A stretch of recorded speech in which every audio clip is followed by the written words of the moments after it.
So if you want to kick us off just by introducing yourself and talking about your role at OSU. All right. Regan Gurung, Associate Vice Provost and Executive Director of the Center for Teaching and Learning. And the way I see my role is really to be here as the point person for anything teaching and instructional related. I think, in my book, teaching is not an impromptu act. It takes effort. It's challenging to do it well, to do it effectively, to do it efficiently. It takes a lot of work. And my driving purpose and the Center for Teaching and Learning's mission is really to help our instructional faculty to do their jobs, not just as well as possible, but also to enjoy doing it. Thanks for that insight. So if you could talk specifically under the auspice of the work of the CTL, what efforts have been made in this past year to advance equity and inclusion at OSU? So I think I want to start by saying that equity and inclusion and inclusive teaching in general has been on our front burner prior to this year. And I think you know that very well. You've done a lot of neat things with us, but I want to, maybe enumerate some of the ways how and where. The easiest way to take a look at it is, when I said teaching and learning, that's pretty broad. And so to help individuals think about teaching and learning and ways to do it, we've really fine-tuned our foci into what we like to call core areas. And, the core areas are what you would think, course design and assessment, but important to this conversation, right from the get-go, one of our core areas is and has been inclusive teaching. So it's not something that's been added on later. It's not something that was an afterthought. We see it as an essential part of what it takes to be a model teacher and an effective teacher, is paying attention to inclusive teaching and issues related to diversity and equity and inclusion. So that's a starting point to say it's not so much, hey, what did we find ourselves having to do? Which I'm very proud of, the fact that, it wasn't one of these, oh boy, what do we do about that? No, it's there. It's already there. Now that said, let's get into the wonderful details a little bit more. The two of our flagship programs already had featured a lot of DEI content, and you've been a very nice part of one of them, Tuesday Teaching Talks, Tuesday Teaching and Technology Talks. Probably unique in the nation in that there is a talk related to teaching every single week of the term. And wonderfully conceived of, run and designed by Brooke Howland. I think she's pulled together a wonderful group of people from all over campus. And in there are every term, there is a talk relating to DEI, inclusive equity, or something like that. So it's there. It's hard to miss the fact that we find that that's an important part of teaching. Related to the Teaching Tuesday Teaching Talks, Brooke Howland also put together a wonderful New to OSU program. And in the New to OSU program, although originally designed for faculty and instructors and staff new in their first 5 years at OSU, we are planning on expanding that, scaling it up to make it more available to everybody. But in there are specific components related to DEI and inclusive teaching as well. Specifically, Brooke nicely designed something called individual learning pathways, where faculty can pick up on inclusive teaching if that is an area that they need to do more with. So the Tuesday Teaching Talks and the New to OSU are flagship programs. They've been going on for at least between the last 3 to 5 years, and developing and getting stronger as they go. New to OSU a little more recent, but really growing. And both of those have DEI elements in there. Now, more recently, and this is corresponded to the last year, and in particular, one of the things that we've really been advancing is universal design for learning. And in universal design for learning, a lot of the design principles of Universal Design for Learning, or UDL, a lot of those principles, and mind you, some of the basics of UDL are present things in multiple ways, give students choices in how to do it, really neat key principles. And a lot of those key principles are almost directly addressed at equity and making, leveling the playing field. So that's another place where the CTL has incorporated DEI elements. And probably the most recent addition is we've been offering a grad 599 course. And this is a teaching seminar for graduate students on campus. It's a 1-credit course that's offered every term. And one entire week of that term is focused on inclusive teaching and DEI issues. So, those are some of the, shall we say, programmatic and structural things in place. There are a really large number of little things going on, and then I want to end with a big showcase item that I'm very proud that we managed to get done. From the little point, I think, especially in this last year, looking at remote teaching during the pandemic, we've tried to really keep our fingers on the pulse of what's been going on and try and react to it. So, for example, this has been a tough year with, in particular, not just because of COVID, because of the marked increase in racial inequity issues. Right? The police shootings, the murder of George Floyd. And we are poised to try and respond to needs as we see it. So, for example, we got numerous requests from instructors on campus saying, I'm supervising students who are people of color or have students who are people of color. What can you offer to help them cope with it with their students and process it for themselves? And of course, I nicely lifted a large chunk from what you have written and used, but we tied that together with a number of different resources. So many of us staff all put our heads together, pulled all the different resources that we had and put out this, this document that provided this nice, here's this one page of things to think about that and that can help you. That was a very much just-in-time kind of response.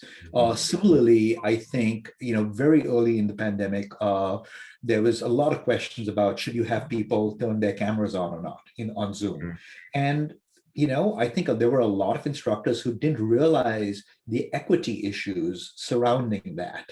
And Funmi Amobi did a just wonderful job of pulling together an infographic on the pros and cons of Zoom cameras, many of which touched on equity and issues related to equity. So I think that's been, another nice example.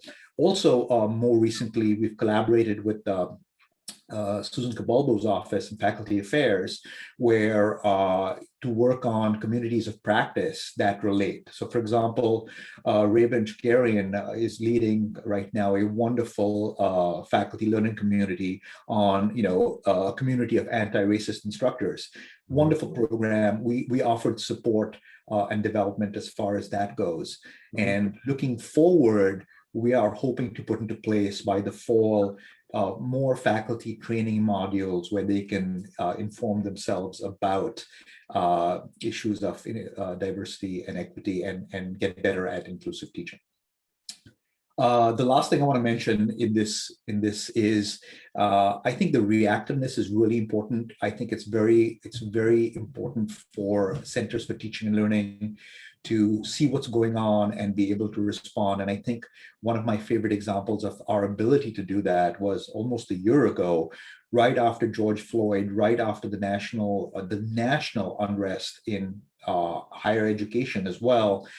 We immediately turned around and developed a book club where we bought over 200 copies of Dr. Beverly Daniel Tatum's Why Are All the Black Kids Sitting Together in the Cafeteria, and Dr. Sidney Cunahan's Talking About Race, Notes from a White Professor. We put out a call to the campus, and the OSU community responded. All 200 books were claimed within 3 or 4 days, we actually had to go and buy more, which we did, and hand them out. And we created a book club that was coordinated through Canvas, where all those folks who bought the book got together in reading groups to talk about race and equity and inclusive teaching, to discuss those books. And then we capped it with a live presentation by the author of one of those books, Dr. Sidney Kernahan, who spoke to all the book club members. And we had this great conversation about, how do you teach about race? How do you create that right atmosphere in the classroom? And the link to that conversation is on our inclusive teaching core area part of our webpage for those interested. Wonderful conversation with Dr. Kernahan, wonderful experience reading Dr. Tatum's book. And we hope to do more like that in the year coming up. Wonderful. Thank you so much. And you've already talked to about several partnerships you've had across the institution to make this work possible. And so I just want to invite you to elaborate about who have you collaborated with to lead equity and inclusion work at OSU? Our first, I mean, not surprisingly, and this is, reliability for you, right? Our first point of contact is your office. The Office of DI is the first place that we look. We look at Dr. Charlene Alexander and and whatever she's coordinating. I always make sure to touch base with you and Scott to see what's going on from your office.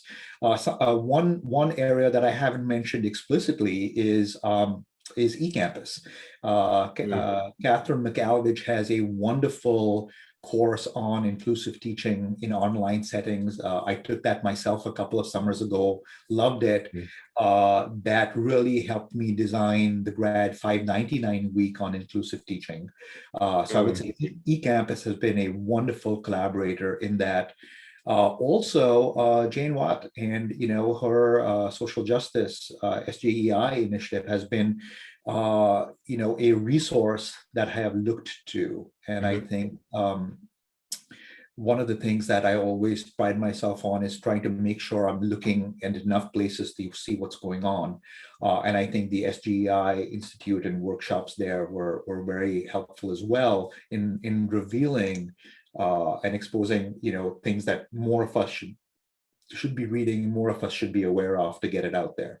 I think, we've also looked for, the Provost series of speakers has been just absolutely outstanding. And we've tried to, highlight that as well. But in terms of direct collaborations, as far as this work goes, really it's been the DEI, the Office for DEI, SGEI, and eCampus have just been wonderful, wonderful collaborators for us. Great, thanks for sharing that. So the work of diversity, equity, inclusion is a vast field. And so I'm curious if there's any specific goals that orient the CTL's equity and inclusion work. Like ideally, if your efforts come to full fruition, what is some of the change you'd like to see? Well, I think I'd like to see changes at every level. I would like to be able to look at syllabi and see attention to DEI issues. I would like to look at, I would like to hear from students that the instructors, no matter what the discipline is, no matter what the course is, are addressing DEI issues. I say that because I think very often there are some disciplines that will say, well, I teach X, so I teach Y. There's no place for diversity there, and you go, no, there's place for diversity everywhere, right?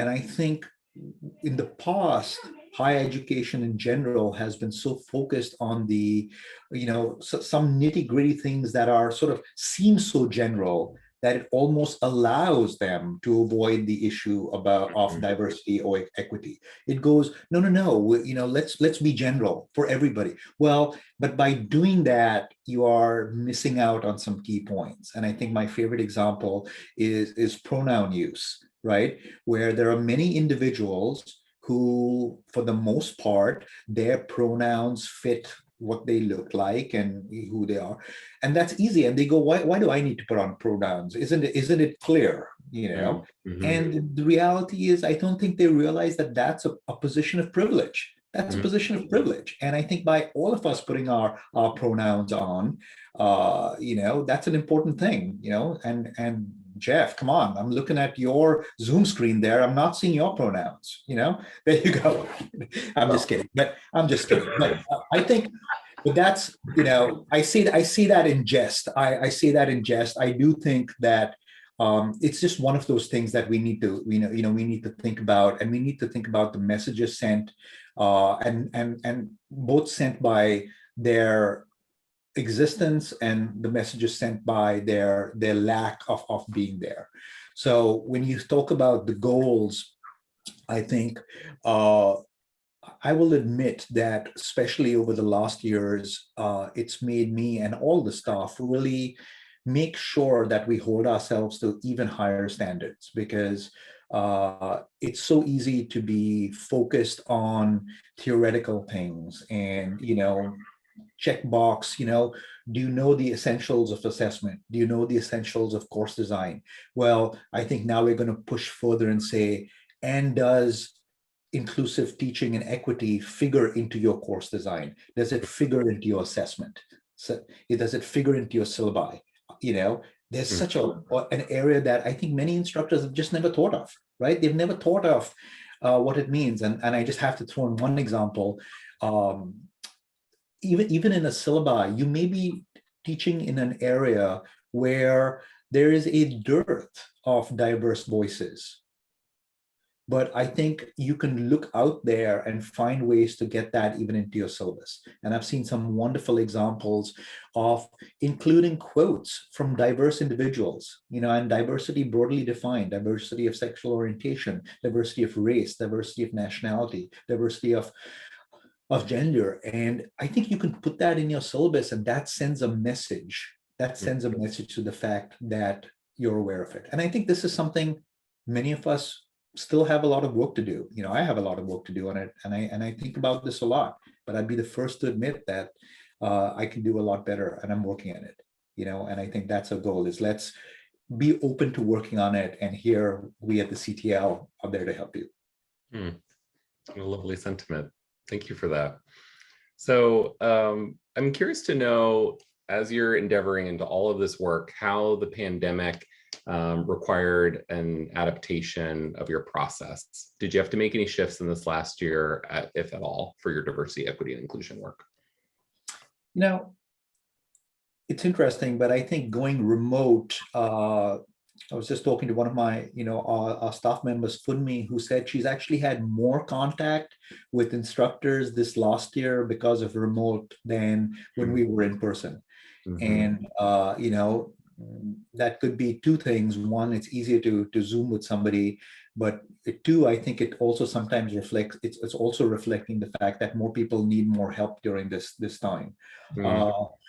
In terms of how it's changed it, I think it has been easier to have conversations and find material online. I think there's just a rich community out there in higher education. There are so many people doing such excellent work on DEI issues, and because of remote, it's easier to make connections with them. I mentioned having Dr. Sydney Kernahan come and speak to us, and when I say come and speak to us, it was remote. She didn't have to travel at all. And, I think it's having connections with individuals like that who share synchronously these rich insights have become a lot more possible because of the remote switch. So I think in many ways it's the remote part, and I'm highlighting the remote part because I think even there's an interesting crossover where, with more people being home, perhaps more people have been taking the time to be aware of the issues out there or being exposed to those issues more. And being home, I think that's given them a little bit more time to dive into those a little bit more. So, obviously a lot has happened in the last year since George Floyd, but there's always been a lot of issues going on. I just don't think we noticed them as much. And I think it reached that point where that perfect storm of events made it a really key moment for us to hit these things and say, come on, we've always been thinking about doing this. Now let's do this. And I've been seeing those changes. Great, thank you for that. So you shared a lot with us about the great work going on, and I just want to give you an opportunity to share any additional information with the listeners of this interview. What else is going on in the CTL that you want folks to know about? So, we are in the last 2 years, we've gone from 1.5 staff members to 3, which is a double, right? Which is a double. Some really big things that are going on are, at the start of our chat, I mentioned core areas. And the big things going on in CTL is we are working hard to create more ways and easier ways for the OSU community to take advantage of information and content on these core areas. So for example, as we speak, we are developing Canvas modules on inclusive teaching, on course design, on assessment, on instructional methods, where in the past, you may have had to go to a workshop or a Tuesday teaching talk, which we still think you can go to. We realize that you may not have the time to make that workshop or that talk, so we're making more of this available online. I think that's something we saw during the pandemic, is that people were very open to educating themselves online. And I think we're going to capitalize on that in really offering our content in many modalities. So yes, there's New to OSU, which is a wonderful program, and the Tuesday Teaching Talks, which is a wonderful program. But we've also been developing Spark Shops, where you can invite a staff member to a department meeting or to any gathering for 45 minutes to spark your interest in a certain topic, right? These nice short little Spark Shops. We're also developing something called igniters to ignite your interest, even shorter little ways to get you to learn more, with the basic understanding being so many people are so busy. If we can give you multiple points of entry, you can come back when you're ready and return, get a taste for it, and know what's really going on.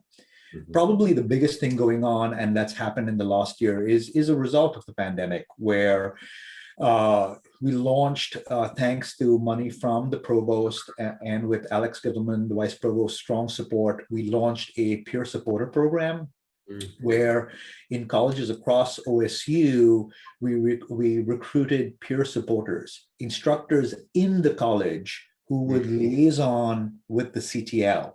Coordinated by a peer support coordinator.